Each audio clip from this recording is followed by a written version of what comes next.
Hello, everybody, and thank you so much for joining us today for our latest webinar with Tempo from Strategy to Jira, ensuring teams deliver on business goals. My name is Andy Jordan. I'm the President of Roffensian Consulting. I'm going to be one of the people having a conversation around this topic today. So without any further ado, let me introduce our star speaker. There's our agenda. There's the topics we're going to go through. So quick introductions, that's coming up in just a second. Then we're going to talk about those three different areas. Evelyn's going to talk a little bit about tempo. We're going to do some Q&A, and you're all going to go away amazed, I promise. So Evelyn, tell us all about yourself. Well, Andy, thank you for having me. I am the Senior Director of Product Marketing at Tempo. I've been in this space for about 20 years to date myself. And typically I work with cross-portfolio teams. So working on integrated campaigns, product launches. So I am deep in the weeds of trying to connect the dots for teams. And so I've seen it at all sizes. So no matter how big the company is or how small or whatever, there's always something that you can do a little bit better. And so that's what I try and take forward in my career. What worked, and then just leave the stuff behind that didn't. I think that's good practice. It's called evolution. All right, let's get into it. And by the way, everybody, we're going to have some polls as we go through. So we're going to jump around a little bit between conversations and then get you to offer some thoughts. So alignment.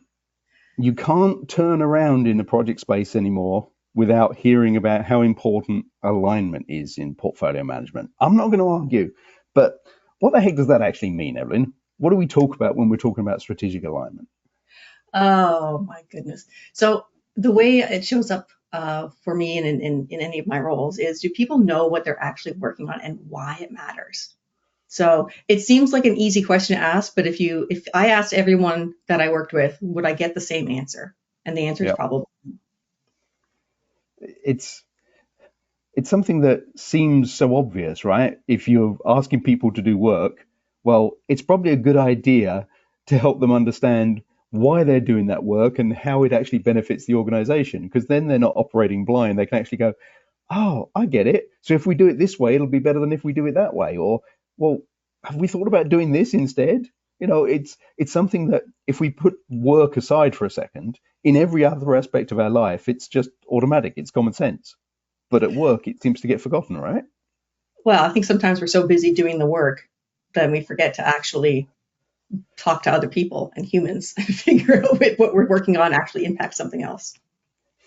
I think you're right. But if we're fair, and I don't like being fair all the time, but if we're fair, organizations have started to recognize a little bit more that this alignment thing is quite important.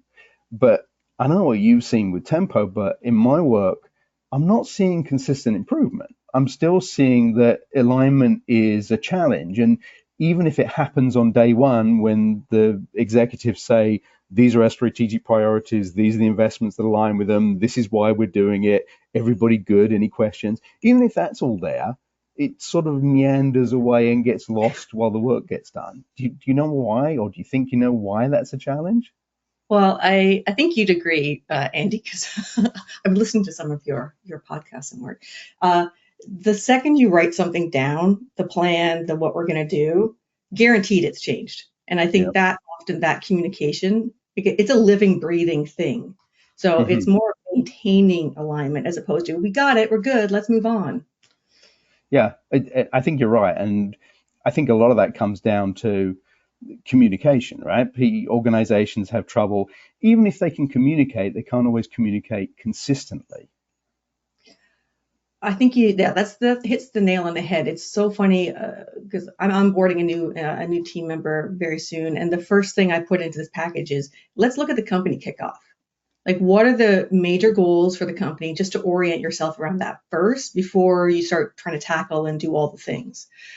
Same thing with what are our big bets for the year? What are the big priorities? Just because it's so easy to get lost in the noise of doing the work, you have to kind of like zoom out for a second and remember what you're working towards. So even from just getting someone started, the other opportunity, because that's how I like to roll. There you go. Is just because you said it once doesn't mean everyone heard it.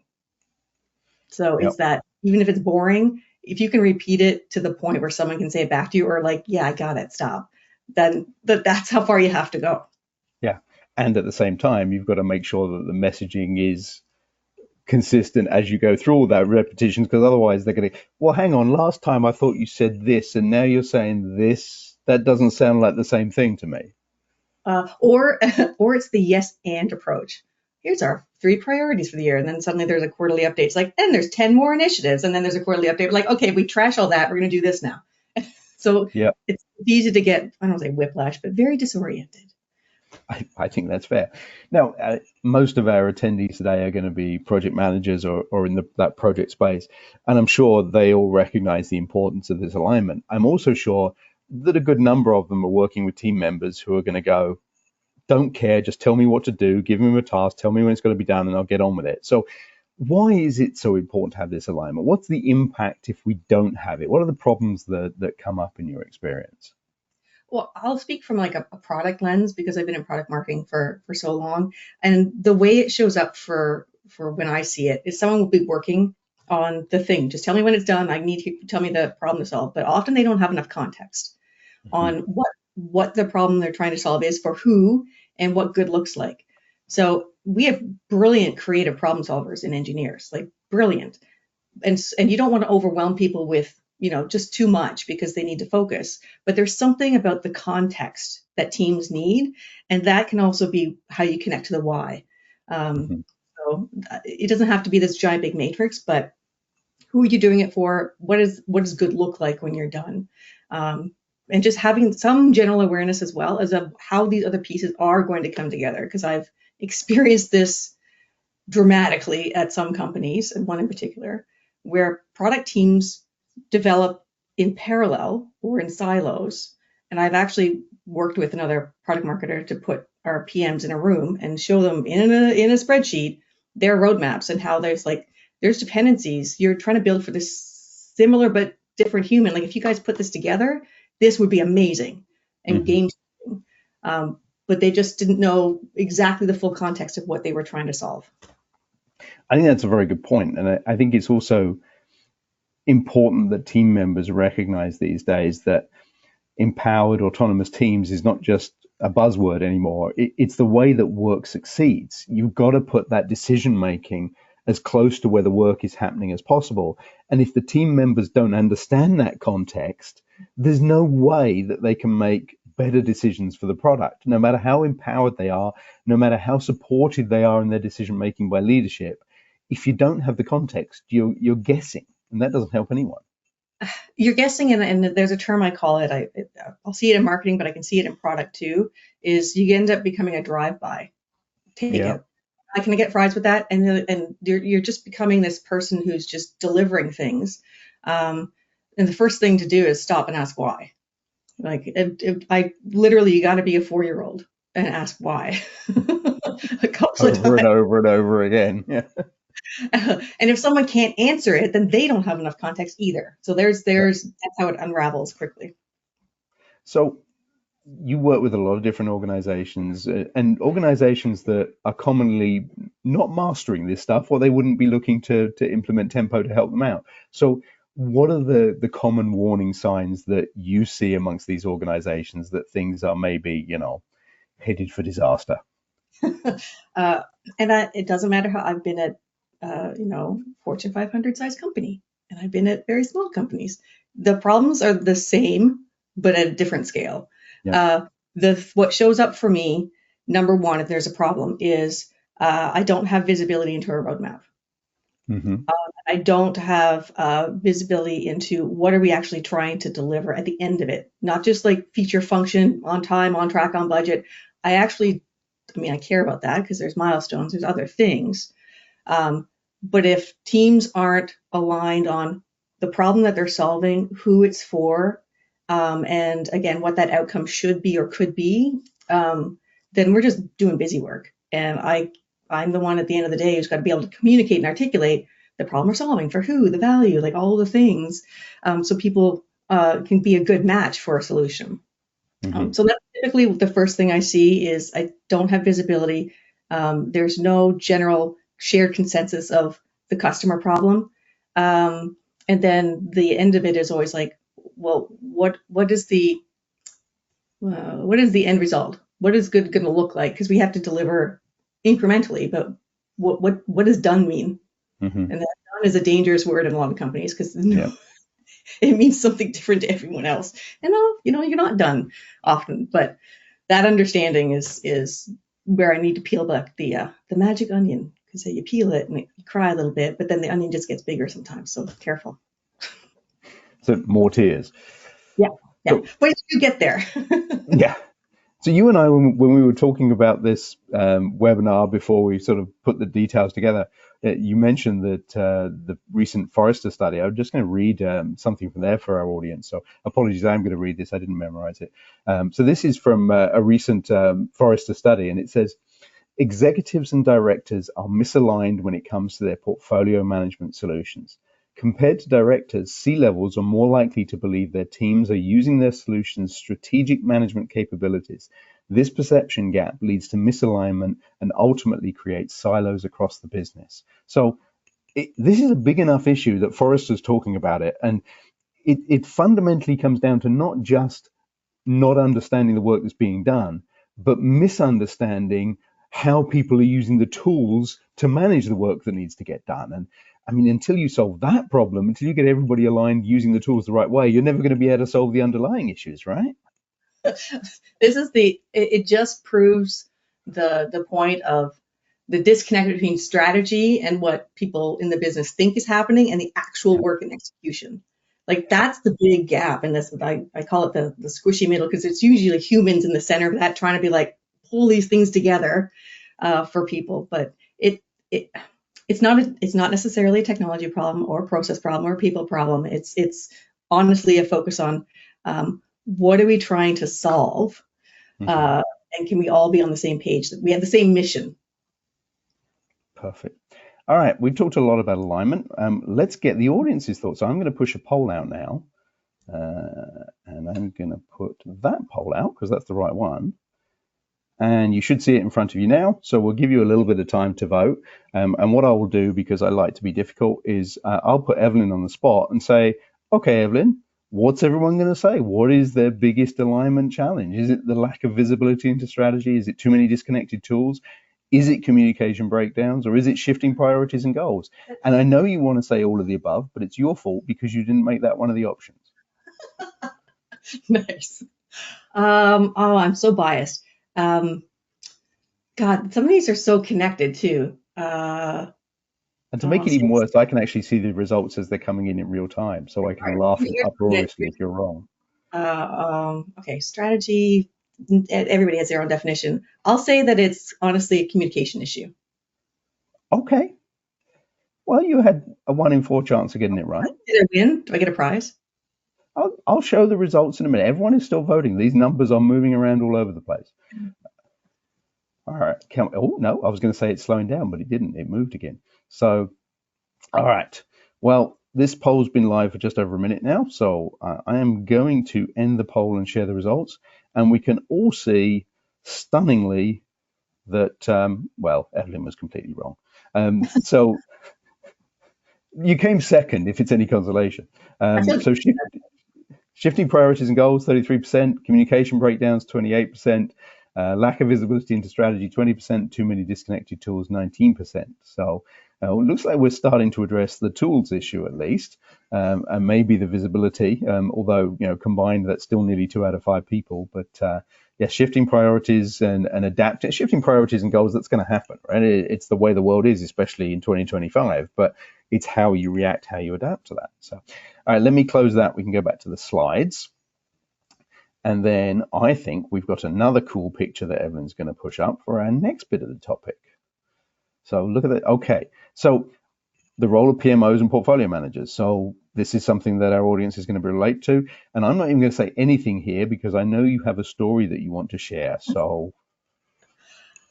Well, thank you, Andy. Okay, so I generated this image, let's be honest, for a reason, because in organizations, often the PMO or that equivalent role isn't always empowered.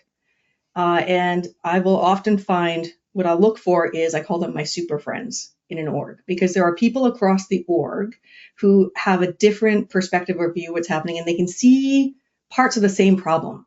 And so rather than bulldozing in and being like, okay, well, here's what we've got to do, I lean on this group of this network effect, so to speak, within an org, because those voices add perspective, and then it's a lot easier to show there's a serious business impact happening. This is not just a let's do things differently. This team is experiencing it, shows up like this. This team.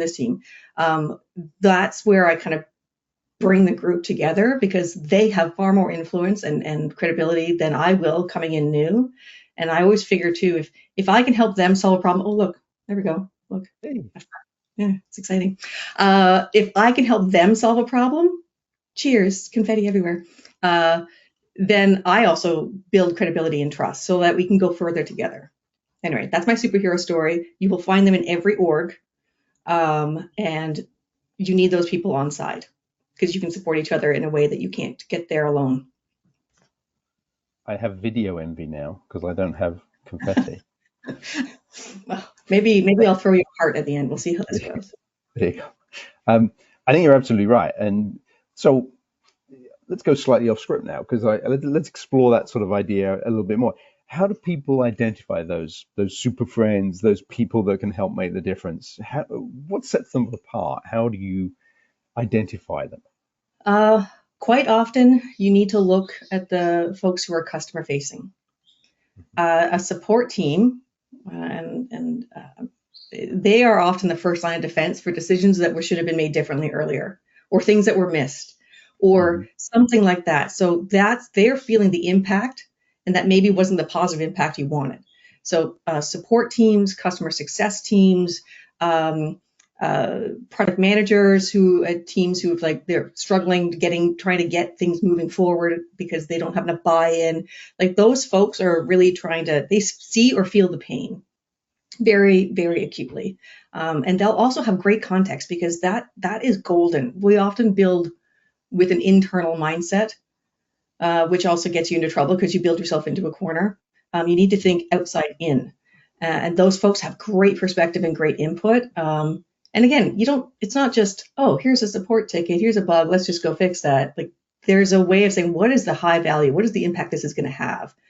And humans who have the experience and understand how this shows up in a customer or user's life can be a godsend in just helping make better, more informed decisions because they have context. Gotcha. Let's talk a little bit about PMOs. I often talk about PMOs being the communications hub that connects strategy executives to the various business areas and teams that are actually delivering the work. I think you talk about connective tissue, same sort of concept. How can PMOs become that effective, efficient connective tissue? How can they act as that hub? Honestly, the number one thing that's helpful is understanding how the business works. So how do you make money? How do customers buy products? How do you all of those things, because that will give you an understanding of the mechanisms, the things that have to happen in order for you to have a positive outcome or contribute to that. And if you can speak business talk, honestly, I think it's the difference between someone who can be very operational and get work done. That's super valuable. But having someone who can provide that level of context as well on the business and have a sense of the other parts of the supply chain, so to speak, that you can work with or that need to be involved in making, really having a bigger business impact. It's like the difference between a team that is just focused on their piece of it without necessarily having the context of what that means for different teams, how we sell it, how we market it, in finance, how do we invoice for this stuff? It can be a lot, but that context will set you apart and be able to have those conversations with business leaders. I think you're absolutely right. And it's fundamental, right? Because it redefines the entire thing that you do. And especially when we expand that slightly to consider portfolio managers as well, which, okay, may or may not be part of the PMO, but increasingly at the strategic PMO level, it's a function that is closely aligned. And I always when I'm talking to people about the portfolio management concept, I try and make it easier for them to understand by referring to the other kind of portfolios that we all deal with to some degree, which is our investment portfolios. 401ks, RRSPs in Canada, savings for schools, kids' college funds, or things like that. We all have some kind of portfolio, large or small, whatever. And we care a little bit about how one particular mutual fund or one particular investment is doing, but we care a lot more about the overall return on investment for the entire portfolio. And if one stock is underperforming, well, dump that sorry so-and-so and replace it with something that's actually going to help us achieve the goals that we want for retirement, our kids' education, whatever it might be. We have to take that same approach with corporate investments, because it is the same portfolio, and ultimately individual projects don't matter if they're not helping the business to succeed. Your thoughts? That's a really good analogy. I haven't thought of it like that before. But it is true. It is very true. And it's not to make it so crass as just think about revenue and money. No. But it's the opportunity that you have. And so if something is not helping support that movement forward, it's just holding you back. If you could repurpose or reallocate that capacity, that brain power into something else that has a better, higher likelihood of success, do it. Cutting something is devastating in the fact that people work to make something, and we have feelings about it. Absolutely. Take what you've learned from that. I have learned what not to do in some cases, and I take that with me. But all of that stuff is an investment in your own experience that you can contribute somewhere else. So it's easy to get attached, but remember, this sounds cheesy to say, it's for the greater good. But if you want to go further, you've got to cut the things that just aren't serving you. Yep.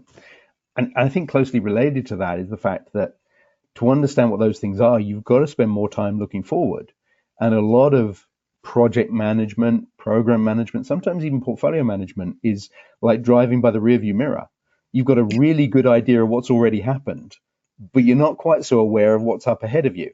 And last time I checked, there's no way to change what's already happened. So we've got to get people to shift so that they're focusing more on what's coming up and prioritizing the ability to achieve the future. Yes. One thing that I like to say often is because looking forward is there's no crystal ball. You're not going to have as much clarity as, oh, look, that's the thing I just ran over. Rearview mirror. But you can never guarantee certainty, but you can offer clarity. Mm-hmm. And so if you can have people look forward, even just a little bit further, it always gets fuzzier the further you try and look out. But if you're looking forward, you can anticipate things and be more proactive and make those adaptive changes more quickly. So yeah, it's just shift in mindset. It's like, where are we going next, as opposed to where have we been? How'd that work? Okay, so let's play devil's advocate here. Mm-hmm. We've sort of said to our audience alignment is a problem. We've talked a little bit about maybe how we can improve some of that stuff by focusing a little bit more on business needs, looking forward, focusing on the greater good rather than the individual initiatives. How do organizations know if they're achieving that? What are some of the signs that alignment is improving? This comes back to you measure what matters. Mm-hmm. So if you know what your outcomes, like what does good look like? What are you striving towards? Those are the things you manage. There was a young Series A startup I was with, and they had this idea of what should we do? And there was 50 projects, and we were going to do them all. And I was like, okay, let's line this up to where it's going to have the impact, because the goal of revenue is great, but that doesn't tell anyone where to spend their time or what will actually help move that needle. So let's dial this back and create 4 initiatives. And it was all about the customer journey. Like, where are you going to spend your time? So you can start prioritizing, because and measure what doesn't work. Okay, we're going to stop that, try something new. Stop that, try something new. Do more of this, because you can start seeing the things that will lead to what your goal actually is. Absolutely. I think that's critically important. I also think that it's so easy for organizations to approve projects on the basis of, we're going to achieve this much great stuff. But if you haven't got and here's how we're going to measure success, you're not measuring what matters, right? And it's not always the easy stuff, right? It's not always revenue for a new product, because that's a trailing indicator. You need something that actually allows you to identify early on if something's not quite where it needs to be and make the adjustments. Oh, absolutely. This is why customer input, feedback outside context is so valuable, because here's a great example of, you can have a great idea. We're going to build this thing, and they start jumping. I always laugh because people always want to jump to, what are we going to name it? I'm like, yeah, I know that comes later because it's not about you. Name it. We're going to price it, and all this kind of stuff. So they've really jumped to where they want to go, but they haven't actually learned if this is the right direction. Yep. So can you test and iterate and learn? And it's okay to fail. I love the idea of it's just like portfolio management, I think, in some respects. Like if you try and do the whole thing and think all of it all at once, it can be very overwhelming and you don't necessarily know how to move forward. But can you start with one thing and build on success, and then iterate on that? So that's where I like to see learning, moving forward. But what does good look like?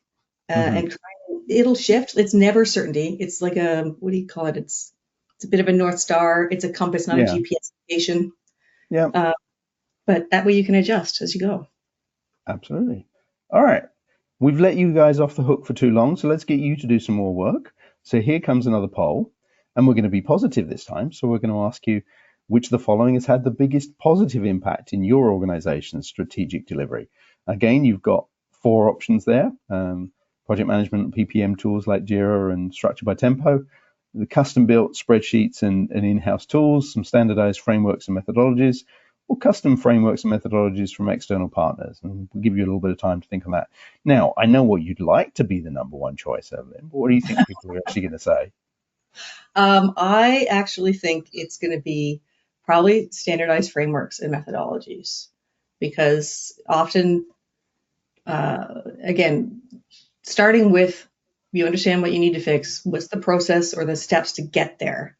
The other things can come later to help you do it better, faster, smarter. But if you haven't got the basics of the recipe, it's going to be hard to keep going.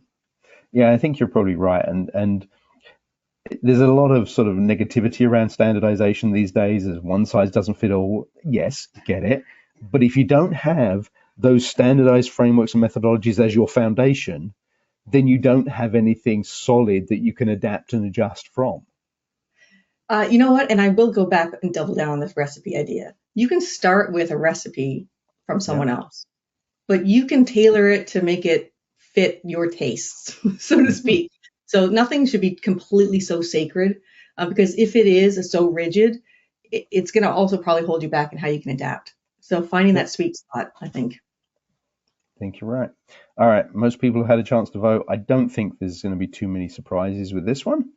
There we go. So 62% standardized frameworks and methodologies, 25% project management, PPM tools like Jira and Structure by Tempo, 11% custom-built spreadsheets and in-house tools. That's nice. At least we don't have everybody relying on Excel. And 2% custom frameworks and methodologies. So there we go. No surprise, but still interesting nevertheless. So let's close that. And we'll see the next really exciting image that's going to come up on Evelyn's presentation. Again, she spent so many hours on the weekend drawing this stuff. It's unbelievable. She's a really good artist, isn't she? I'm learning to prompt, my friend. My prompt skills. and AI is getting better because some of those humans almost look human. Well, I checked to see they weren't an odd number of fingers, but don't look too close. There might be a third hand somewhere. Now, you know what's going to happen now, don't you? So, all right.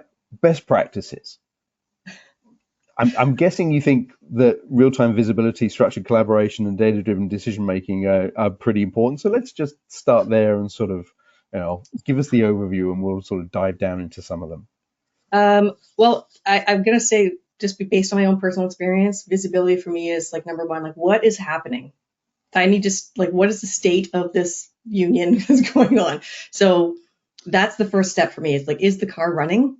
I just need to know.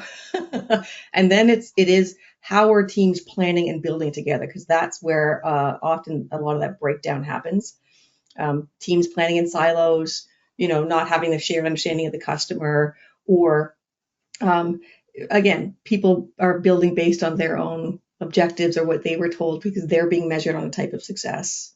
So all of that kind of, how can you get people to collaborate in a, I'll say in a structured way, but because that way you create a process, or I sometimes call it a ritual. What are the times that we're going to get together to make sure we're still aligned and connected and building together? Those are really important. And then also, yes, we have lagging indicators, but finding leading indicators. So how Hmm. you know that you can start thinking about, uh, is this moving us forward, as opposed to, okay, well, this worked because we got this kind of number from it. So it's almost like that idea of looking forward. As much as a guess is good, an informed guess is better, um, but you want to have some rationale for anything. That's why data is important. Whether it's customer data, it could be quantifiable, it could be contextual, but something to justify an opinion, because otherwise the loudest voice will always win. Hmm. And so even something like a decision log, we made a decision, please write it down for posterity, because otherwise the next person that comes in, they'll be like, you know what? I got a great idea. I'm like, yeah, I know we did it. This is what happened. We could totally try it again, but let's do something different. How do you see structured frameworks sort of falling into that? So it may be a portfolio roadmap, or even just product service roadmaps, OKRs, KPIs, whatever it is that organizations are building their approach on. How does that help achieve this consistency and visibility? Well, the very first thing is that having that level of visibility allows you to know what to say no to. Hmm. Without that, you can't even have a strategy. Forget it. If Yeah. you like, that's the one thing. It gives you a guide to know if this is an area that we want to work on, or is this not a priority. So it doesn't have to be overly complex. It could literally just be, here are the three. Here's a great example, actually. We had a product team, a company, a large e-commerce company, and every team was building separately. There were like 1,000 projects. They had a homegrown system. I did have visibility, but it was very product centric. Didn't really help connect some of the dots to the rest of the org. Um, and it was so hard to figure out what was a priority. What are we trying to do? How do we measure success? Because everyone was just innovating, innovating, innovating. It wasn't until the pandemic, COVID shutdown, dealing with people's small businesses, it created the executive team came back with like, okay, here are the three most important things to do for our customers. If you're not working on something like this, throw it away. And it was the first time I have seen that much clarity and drive together in an org. It just absolutely changed. They threw out their roadmap and we're like, okay, this is now we understand our mission and what we're trying to do and what good looks like. And that really was a forcing function for great collaboration. Excellent. You mentioned some different sort of tools and techniques as we've gone through this section, and obviously PPM is at the heart of this. But I know our audience, and I know they're going, okay, so what tools should we be using to do this? How should we be doing that? Do you have any sort of specific recommendations for at least the types of tools that will help people to achieve and maintain this kind of environment? Honestly, I think having a way to simplify a complex portfolio. The idea of like all of these tasks that are disconnected, bringing that stuff together, and also respecting the way different teams work. I've worked in environments that had, there's waterfall, there's agile, there's hybrid, but let teams work the way they need to, but help them connect the dots so you can see the full breadth of what people are working on, because that will uncover things like dependencies or new opportunities. Mm-hmm. So I think the flexibility piece, because work work processes need to be different between some teams. People, they found a way that works, their secret sauce, let them do it. But make sure that it's connected to the bigger body of work, because then you can start looking at, again, the idea of opportunities to connect some dots, which have been very rewarding when I find those. I'm like, oh my God. But then you can actually start measuring things. And I don't mean like right down to the details, but what did this body of work cost us? If we Mm-hmm. hadn't done this, would we been able to do something else? So now you guys are getting that decision making of, do we have the people? Do we have the skills? Can we even say yes to this? Can we start reorienting where we're going to put our big bets?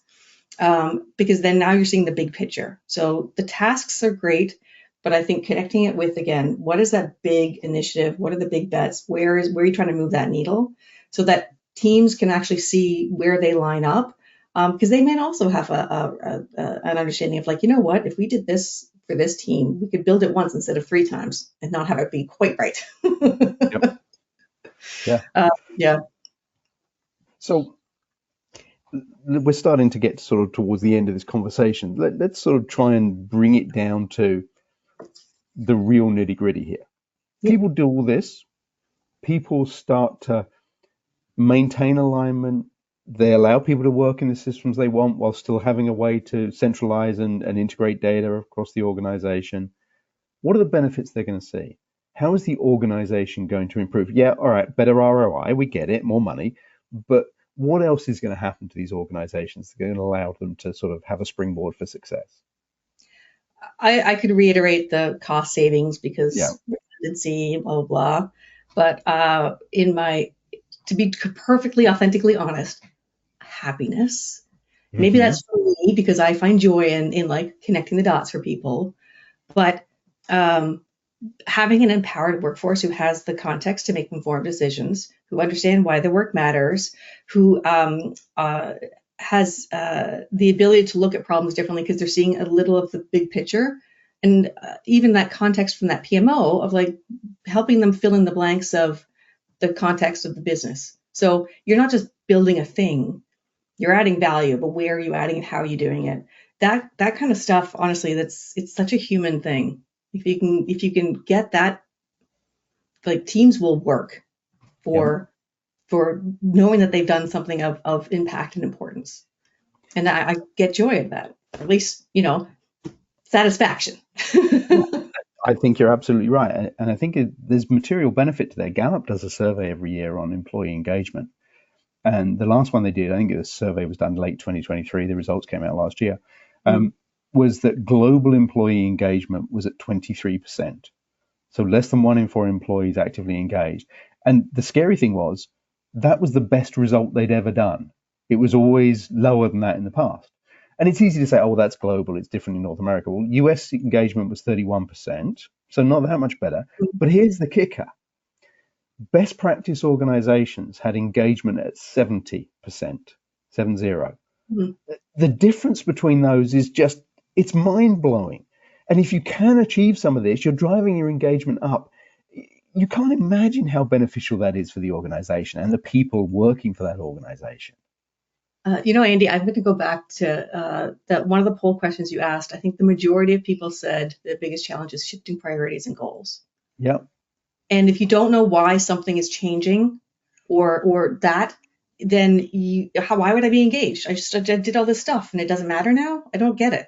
So that to me is an opportunity for folks to, if you're going to make a shift or do a change, make sure that people understand why and what the benefit of that is going to be. That's what most people just need. So I know I'm still working on something important. All right. So with that cue, let's make a change. Let's take a shift. We're going to allow you to talk about tempo for a little while. Tell us how that can help, and people will maintain alignment with this because they know why we're doing it, and then we'll get to the Q&A. So just a reminder, everybody, if you've got some questions, throw them into the question panel now. We will have plenty of time to get to as many as we can, and we do have another poll right at the end as well, so just let you know about that. So Evelyn, tell us a little bit about tempo and how it helps. Perfect. And for anyone, this is not going to be a product demo. I just want to talk through like how we approach solving this problem with our customers. And then there'll be another webinar later where folks that are interested we can get into product, but this is more about business impact. Andy, the points all you made earlier are true in the poll questions. Like the reality is it is hard. There are Band-Aid solutions. We have different processes. Like sometimes work just gets noisy and jumbly, but the challenge is then you miss out on what those opportunities are. Could we connect some dots for folks? Can we innovate faster? Can we adapt faster? Poor teams that don't know necessarily what's going on in the other side of the org. We're both building similar things, but not quite what is needed. Teams don't necessarily know if this is still a priority or not. All those kinds of things lead to just like slow down, extra costs, just unnecessary baggage. And then also like, how do we know what we're going to fund next?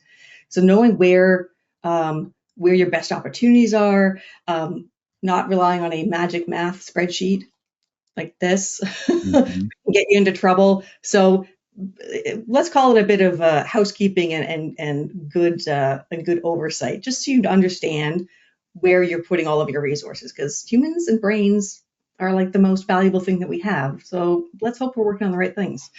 So anyway, long story short, those are the problems we're still trying to solve. The way Tempo looks at connecting work with outcomes. So let's look at this, where the work happens. It's going to be in different work platforms. Jira is obviously a very one of the top work management platforms. We've got other ones as well, but that's where the work is actually happening. What Tempo allows for is that you can take that, rather than just trying to do a big forced change of we're all going to use this system, you can continue working in the tools that the teams are used to, but now you can start adding on different capabilities as you need. So this is the idea of, not how do you eat an elephant? Well, one bite at a time. Sorry. Is it basic project management that we're working on? Is it more like understanding the cost of things? As you get more success, because that's how I like to build on it. Now you've got your projects figured out, portfolio, strategic roadmaps that across portfolios. Now, how are you figuring out how you're prioritizing and adapting to change? So again, take things and start where you are is the philosophy. The reason for that is, honestly, we're all at different stages. There's a very, I've been in the companies and even different teams can be in different stages of work. So is it just getting a project under control? That can also reduce anxiety for teams, right down to okay, can we see what a team is doing? Can we see what a program? And now what really blew my mind, and I'm saying this as a person who's been in this field for a long time, what absolutely blew my mind when I joined Tempo is that not only could I see all the work that was happening by teams, I could actually marry up a portfolio roadmap. So I could see all of the product, their deliverables, how they were working, and I could marry in my product launch. So we were all seeing the same goal and milestones, how we were tracking, if there were dependencies. So we were actually working together, which is one of the biggest things. Sometimes you get, hey, we built a thing. Can you just go market it? But we were actually working in sync, and that visibility and that collaboration and was structured I have never experienced that in my entire career. It's always been, the stopgap is always okay, this is too hard. Let's go back to a spreadsheet. And again, that's just one area. So I say, look at what is the next big problem to solve that would help you move forward, rather than just, I think that same Forrester report was saying, 70% of those surveyed want to invest more in portfolio management, this amount of budget. But I would say, to what end? What does good look like before you jumped to, tools and all the things, the shiny things, really focusing on what problem you're trying to solve. And then what would be the next thing? What would that unlock for you? I think is a great way to think about it. And that's how the Tempo's software is built, is to be that modular, flexible, kind of help you make progress over worrying about perfection. And again, end of the day, it's all about business, about problems. What are you trying to do? Is it aligning and communicating plans? Is it making it so you can be more proactive and adapt, having more data to help you make better decisions? Or just knowing and measuring, are we actually getting there? Are we doing the things that we said we were going to do? How can we just get more efficient? So all of that those pieces are what our customers work with. One thing to note, because it always feels well, if I just start with one team, then what? Or if I try to do a whole org, the idea of just start where you are and build on success is true, because even if it's one team now, I'll tell you that all of so many of our customers are actually really large orgs that have started with one problem and then work on the next and work on the next. So I think it's trying to break it down, Andy, like you were saying, it's understand the problem before you jump into all of the things, and then making sure what is the outcome that you're looking for, and getting that kind of alignment will allow you to move teams forward a lot faster than waiting 2 years to have a top-down change that no one wants to do because they have to change everything that they do. That's a bummer. And also bad for business. I'm going to wrap it there, Andy, because I really want to get to some questions. But for those, anyone on the call who just wants to get more into this, there is going to be another webinar with one of our solution experts where we can dive into different scenarios and use cases and just practical examples. But that's really my advice for folks. And I think, Andy, similar to what you're saying, is think about the problem you're trying to solve first, the causes of it, and what would be the one thing you can do next to kind of help you move that thing forward, and get better alignment with your strategy, with the teams that are doing the work, and all of the goodness that you could be delivering for customers. Absolutely. I think you're clearly right. If you don't understand the problem, then you're never getting anywhere. As Lewis Carroll said, Alice in Wonderland, if you don't know where you're going, any road will take you there. I have another one, Andy. It's like, I'm never lost. I just changed where I wanted to go. There you go. All right, we do have some questions. We do have some time, so if you have more questions, please throw them into the Q&A, and we will see what we can get to. All right, let's start with this one because I think you'll like this. You're not allowed to laugh; you can smile. How do you deal with your day-to-day when leadership does not provide clarity on their top 3 or top X objectives? Do you choose yourself? And what are the risks if you do that? Interesting. I would say instead of saying choose yourself, I look at championing a problem, because if you can champion a problem, if you're not getting clarity, you're going to force it. You have to, I don't want to say force it. There are ways to kind of, I don't want to say force, but elevate and create visibility into the problems. And then if you're told that that's not a problem, awesome. What is the bigger problem to solve? So maybe it's a communication gap, but you can also be collaboratively challenging assumptions. I like that.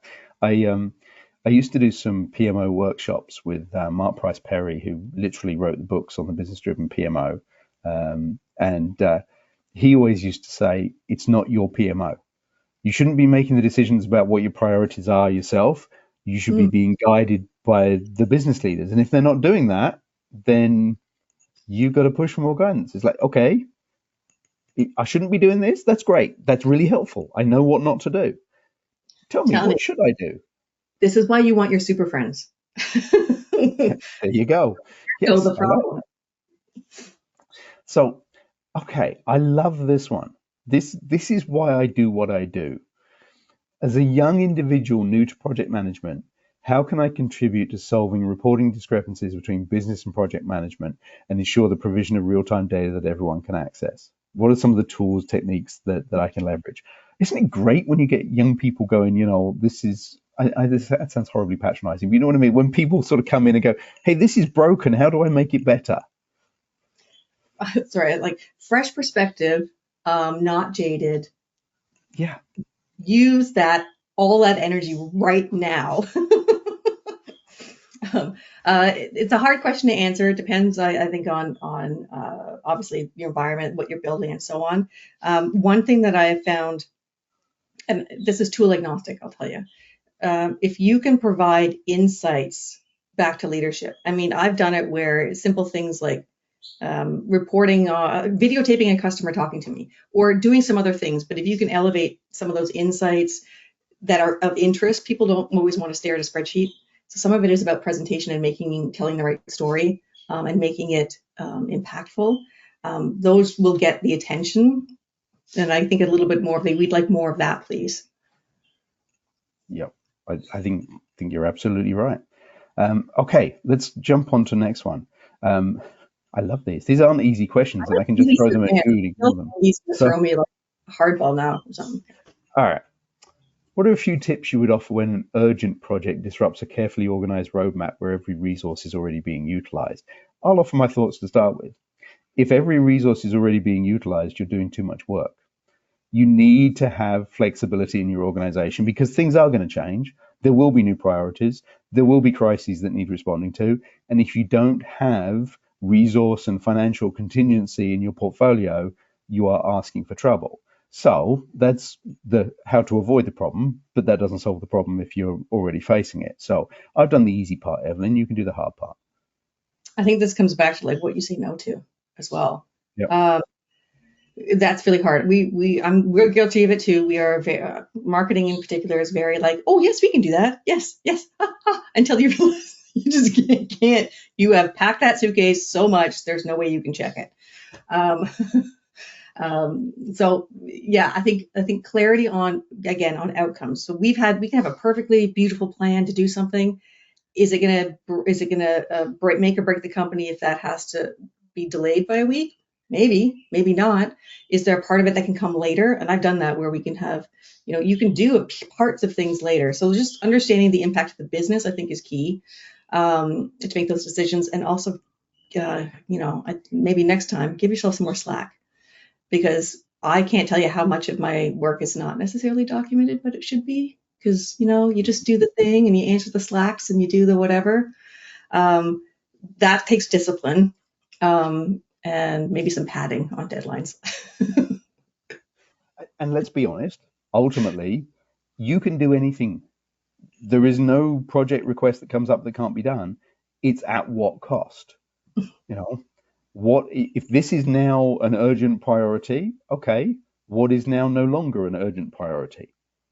And we'll move the resources around, do that, and understand the impact. And maybe we have to do some analysis of that first. But you can do whatever you want, but there's a cost to everything. I think I like that. If there's a trade-off, what are you willing to trade off? And in some cases, maybe we outsource it. But if it's that important to the business, and it's worth the cost, we'll figure it out. Although I'm sure you've seen, just like I have, that all of a sudden these really urgent, really important things aren't quite so urgent or important when they realize what the implications are. Yes. Oh, yes. When I tell someone that what they're asking for is going to cost them 10 times more than they think, suddenly it's not that important. Yeah, never mind. Okay, how often do we do the alignment checks across different departments? How often do we make sure that we are still aligned? That's a good question. There's always those quarterly check-ins, annual planning, half year, quarterly. I think at minimum, that should be happening. When teams are closer to the work, that's where frequency matters, because there's the more day-to-day decisions. So in our case, we'll do monthly check-ins. In the marketing team, even closer, we're doing weekly, bi-weekly, because we're always tracking what's up next. But it's that, are we still aligned, and gives us a chance to communicate if priorities or goals or things are shifting and we need to adapt what our plans are. So I think that it's almost like a ritual. It's like brushing your teeth. There's got to be checkpoints with each other, because otherwise you get busy doing the work. Yeah, and I think if you start making that alignment check as part of the way that work gets done, you don't rely on a fixed calendar. It's just every time there's interaction, every time something happens, you're just making sure that we're still okay, right? Nothing's shifted on that alignment thing. Yeah, we just had a team meeting yesterday, and that was I dropped a big work project on folks, and I was like, okay, we have to make a trade-off.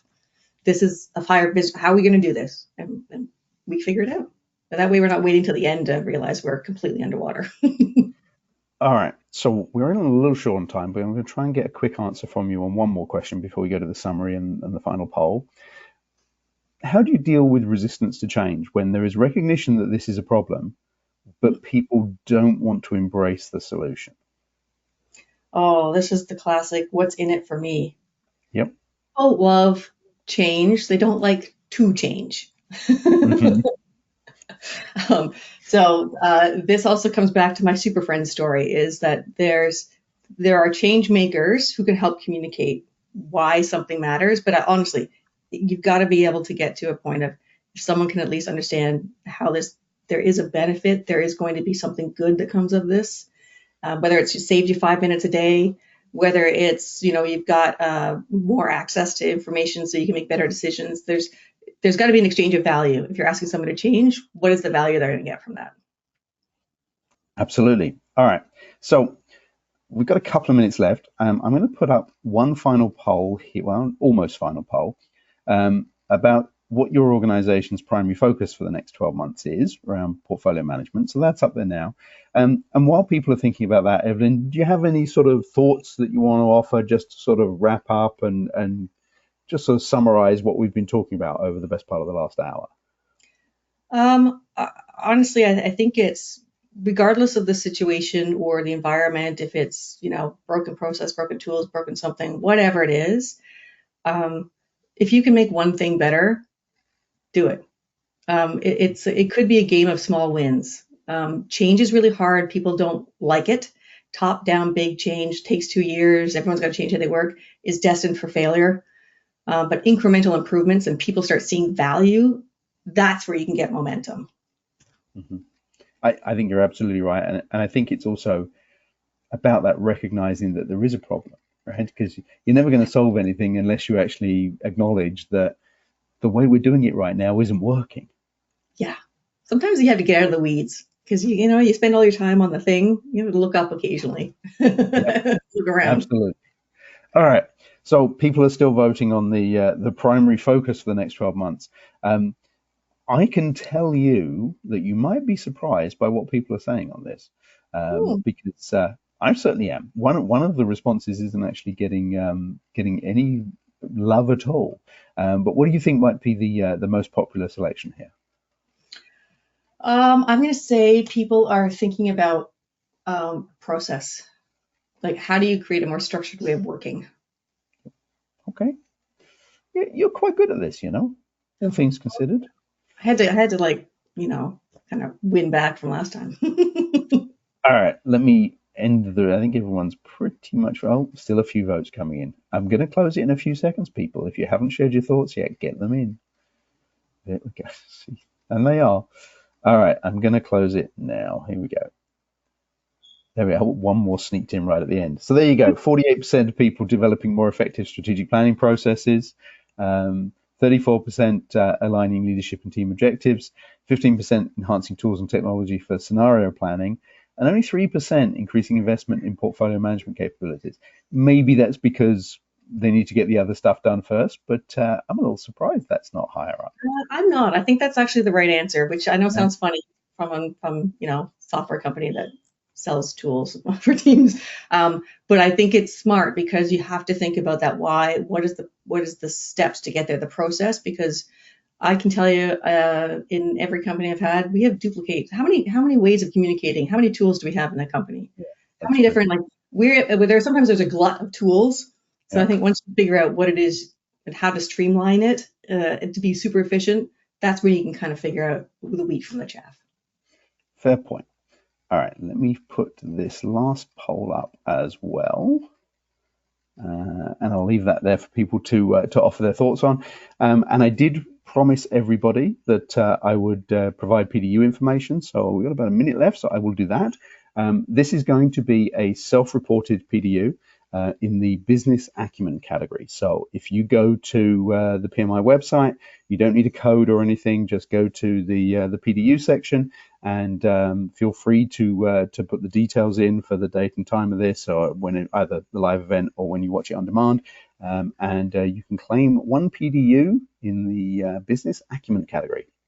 So the only thing now that remains for me to do is to thank everybody for joining us today. I really appreciate everyone's engagement. A lot of questions. I'm sorry we didn't get to all of them, but nothing has been lost, so we will pass them along. And some people asking some questions about the product, so we'll make sure that we get that to Evelyn and her team. So thanks for joining us, Evelyn. Thank you so much for being part of this. I have thoroughly enjoyed our conversation. There is something about two Canadians having a chat. I just love it. The only thing we missed was the Tims. And really appreciate your insight. I think our audience has gained a massive amount out of this, and I very much appreciate that you took the time to join us today. Hopefully we'll be able to do it again soon. Awesome. Thank you, Andy. This has been excellent. So thanks, everybody. Enjoy the rest of your day wherever you are, and take care.